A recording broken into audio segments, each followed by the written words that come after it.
Today we're getting into the latest Tesla news, including Tesla dropping Model Y prices temporarily, Tesla confirming the Model Y refresh, Giga Berlin production resuming, and more, so let's get into it.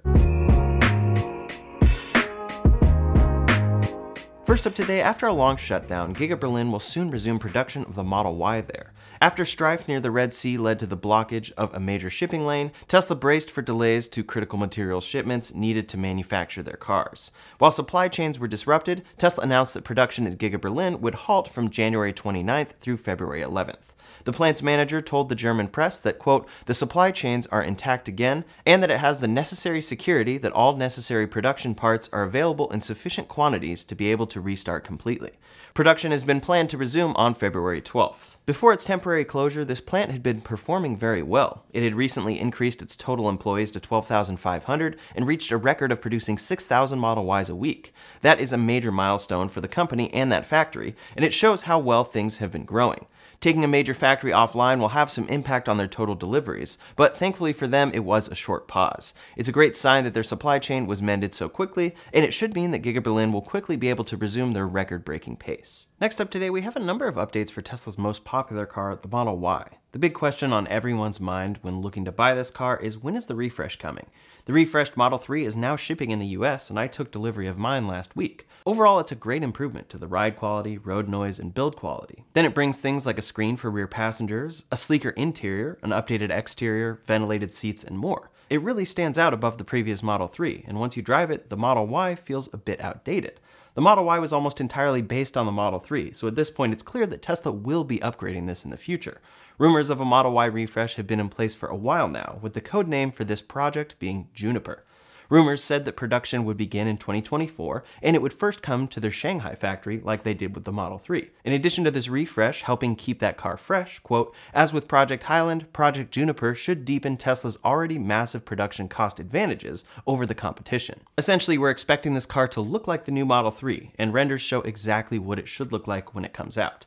I had even speculated that Tesla may try to release this car simultaneously out of all factories to reduce the Osborne effect, but even without that, the Osborne effect seems to be happening enough for Tesla to address it directly. A letter to Tesla delivery advisors leaked online, and it says, "Model Y refresh talking points. We heard your feedback that some customers are waiting to place their Model Y orders as they anticipate a refresh similar to Model 3. It is important that we communicate transparently that there is no refresh for Model Y launching this year. There is no better time for customers to start driving the world's best-selling vehicle. In addition to the $7,500 federal tax credit at point of sale for eligible customers, we've provided a list of current incentives for existing owners and new customers." Here, Tesla is directly saying that at no point in 2024 will they be launching a Model Y refresh. My initial questions are, does this apply to the US-made Model Y only?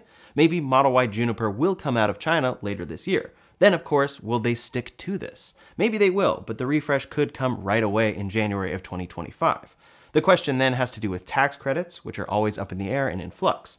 Right now, for instance, the Model Y qualifies entirely, but the Model 3 does not at all. Tesla Scope added to this, saying, "We wanted to share this to help correct some misinformation we've seen the last few weeks that the refresh was expected just months from now. Our own timeline continues to confidently note that a refresh is not expected until the very end of this year, going into Q1 to Q2 of 2025. They do seem to hint that it still could come before the end of the year, just out of Berlin and Shanghai. Right there, that answers a lot of people's questions. If you're ready to buy a Model Y, but you've been hesitant because a refresh is around the corner, it could be an entire year before it finally ships in North America. You might want to just go ahead and buy now, especially when tax credits are secure. I personally don't understand Tesla's strategy there, but they definitely don't do things in a traditional fashion. Another thing to keep in mind, though, is that Tesla could simply be taking issue with the term refresh. Back in 2019, Elon Musk tweeted, "There is no refreshed Model X or Model S coming, only a series of minor ongoing changes. Most significant change in past few years was to use high-efficiency Model 3 rear drive unit as S/X front drive unit. That went into production 3 months ago." When asked about an interior revamp anytime soon, he said no. Sure enough, in 2021, Tesla did exactly that, fully refreshed this car and updated its interior. Then in January, when asked where the Highland name originated, Elon Musk said it's not real. His post here was community noted with 3 links to Tesla's parts catalog that specifically use the term Highland. Technically, the product isn't called Highland, but the refresh has been indicated with that term internally. So as much as I want to believe Tesla here, their plans very much could change. As the year progresses, if they continue to see lost sales due to the Osborne effect, maybe they will try to move things along and get the refresh out earlier. Of course, we'll have to wait and see. In the meantime though, Tesla has just introduced another incentive that could help drive sales, a $1,000 discount on the Model Y. They posted on X saying, quote, "More affordable than you think. World's best-selling SUV is $1,000 off this month. Prices will go up again in March." When you go to their Model Y website, it further clarifies new Model Y rear-wheel drive and long-range all-wheel drive prices reduced for deliveries now through February 29th. Prices will increase by $1,000 or more on March 1st. Here, they make it sound like prices could go up even further than $1,000. Currently, pricing is $42,990 or $35,490 after the federal tax credit for the rear-wheel drive. From there, it's $47,990 or $40,490 after the federal tax credit for all-wheel drive long range. Performance is at $52,490 or $44,990 after the tax credit, and that shouldn't be changing come March, according to this note. This is a discount we haven't really seen laid out so clearly by Tesla in the past. They often do end-of-quarter sales pushes and discounts, but this one ends at the end of February. Likely this is related to the Super Bowl. While Tesla doesn't run Super Bowl ads, many other automakers run them for EVs, and they inevitably lead to Tesla sales. Tesla has detailed this themselves in past earnings reports. Customers get excited about EVs, remember Teslas or research and find that Teslas are the ones truly available today, and then they opt for their cars instead. It's a very interesting phenomenon, but I think it explains Tesla's transparency here. They likely would have increased Model Y prices come March anyway, but this time they're telling customers. Tesla is in an interesting spot scaling up their cars while also needing to find and create demand. I'm very curious to see how well their transparency here on pricing and the lack of a Model Y refresh goes, and if they stick to what they have said here. What do you think though? Will we see this new Model Y Juniper come out of Shanghai and Berlin this year? Leave me a comment below to let me know your thoughts. Next up today, Stellantis is the latest automaker to join Tesla's supercharger network and commit to switching to NACS. NACS is Tesla's charging standard that has now become a standard known as J3400 by SAE. This is great news for any future Stellantis EVs since it will be getting a superior connector that is much smaller. Stellantis vehicles will also be able to use Tesla superchargers once Tesla fully opens those to these automakers. Interestingly, this comes around the same time that the IONNA charging network has received regulatory approval to start operations in America. This is a joint venture between Mercedes, BMW, GM, Honda, Hyundai, Kia, and Stellantis, and it, quote, is predicted to dethrone Tesla's supercharger network in North America. The current plan for that network is to include Tesla's NACS and CCS connectors for a seamless experience, but I wonder how long that CCS will last since it should prove unnecessary soon. Most EV customers should be getting an adapter, and then all North American EVs from 2025 on will have NACS built in. IONNA is planning a few things like stations that have amenities like restrooms, food services, retail shops, and canopies. Through their app as well, they will let customers make reservations, plan their route, pay, and manage energy needs. They plan to make a minimum of 30,000 stations across the US, with first stations opening this year. It's great to see a competitive charging network with big plans, and if they plan to dethrone the supercharger network in North America, that is something that is good for all customers. I personally think this is unlikely to happen due to Tesla's massive head start, incredible rollout pace of new chargers, V4 superchargers coming online, reliability, and reduced cost to install. But if IONNA can truly take them on, again, it's great for everyone. The more reliable charging options there are, the better for everyone. And all of these should have NACS plugs for any car to use. My question beneath all of this, though, is will IONNA make their own charging hardware, or will they buy from a third party? If they plan to buy from a third party, Tesla has begun selling their charging equipment to other companies like BP. Ultimately, while this network could be taking on Tesla's supercharger network, what if they are actually using supercharger hardware underneath it all? At the end of the day, it would be great for Tesla. Next up today, Tesla briefly faced legal action for the ways that they supposedly handled sensitive and toxic materials, but the suit came to a speedy conclusion. District attorneys from 25 counties across California filed a lawsuit against Tesla for improper disposal of toxic materials. While Tesla is headquartered in Austin, Texas, California is still home to their engineering headquarters and their original factory in Fremont. The lawsuit claimed that Tesla had, quote, intentionally disposed of and intentionally caused the disposal of hazardous waste in places that were not authorized or able to properly handle those materials. They also alleged that Tesla frequently inaccurately mislabeled toxic materials in their factories and did not adequately train employees in the handling of said material. Environmental analysts were critical of Tesla's conduct and lack of proper protocols that could lead to groundwater contamination. That's a pretty big deal, especially in a state like California that is pretty frequently experiencing a drought. Considering Tesla's mission is to accelerate the world's transition to sustainable energy, it is particularly unfortunate to think that they may be causing environmental issues elsewhere with their work. Then, only 2 days after the suit was filed, Tesla agreed to pay a $1.5 million settlement for the case. That includes $1.3 million in fines and another $200,000 to cover the cost of the state's investigation.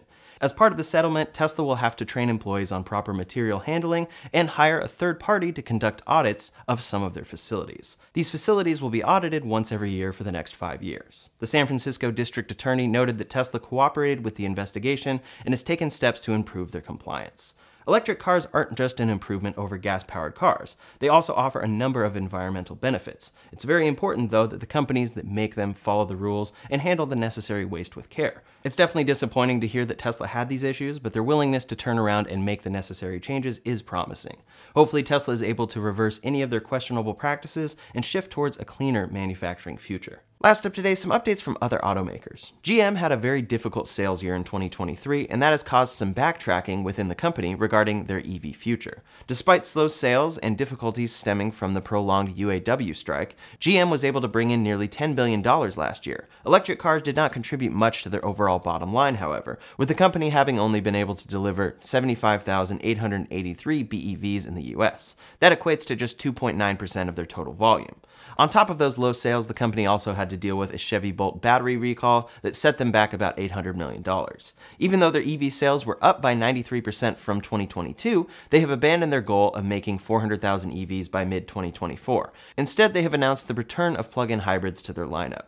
This move comes after GM already built their new Ultium platform for EVs, whose initial models have not performed well so far. On top of that, the company just recently retired their original Bolt EV, which was their best-selling EV by far. While GM is clearly having issues with EV success so far, especially after the troubled launch of their Chevy Blazer, refocusing on PHEVs feels like a short-sighted move. GM still maintains their aspirations of ending their light-duty vehicle tailpipe emissions by 2035, but making this switch feels like needlessly prolonging this process. EV sales are holding across the industry, and while GM may be in a slump for now, they are simply kicking their EV problems further down the road. Eventually, having a reliable EV fleet won't be optional, and GM would be better off working on it now rather than scrambling to catch up later on. We'll have to see how that all develops. Over at Ford, the legacy automaker's position in the EV world continues to be in a state of flux. Several months ago, Ford announced that they would be majorly scaling back their EV ambitions, instead turning their focus to hybrids similar to GM. The automaker posted their Q4 sales numbers, and while the company overall performed better than estimated, their EV segment is definitely struggling. While sales for all of their EV options are up from previous years, their EVs overall had huge losses of $4.7 billion in 2023. Ford has said that the losses were a result of lower pricing, high material costs, and investments in their next-gen vehicles. Meanwhile, the Mustang Mach-E saw a 50% year-over-year sales drop this January. Even though the company overall is doing well, their EV segment is clearly having problems. Meanwhile, their hybrid sales were up a huge 42.7%. Despite these numbers, CEO Jim Farley has expressed hope for the company's EV future. They have announced that they are currently developing their next-generation low-cost EV.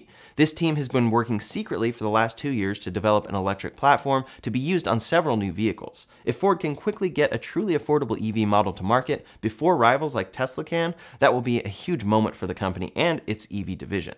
Currently, luxury and mid-range EVs dominate sales in the EV segment. Once an automaker is able to release a major affordable EV, then we should see sales skyrocket. Hopefully this new model will be what brings Ford back into the EV conversation in a big way, and hopefully they will be able to release a great product very soon. Small car fans will certainly be excited when they see the latest EV offering coming from Hyundai. The Korean automaker has announced an all-electric version of their Casper mini SUV that will be coming soon to Europe. The most exciting part is that it will be available starting around 20,000 euros, approximately $21,500. That's a fantastic price for any EV that should put it in great standing against its direct competitors. This car will come equipped with an LFP battery that should bring 125 to 187 miles of range. That is definitely not a great range, but for the inner city commuter, this car should should definitely be compelling. It will come in at 3.6 meters in length, or just shy of 12 feet. This is part of a new wave of small, inexpensive EVs hitting the European market.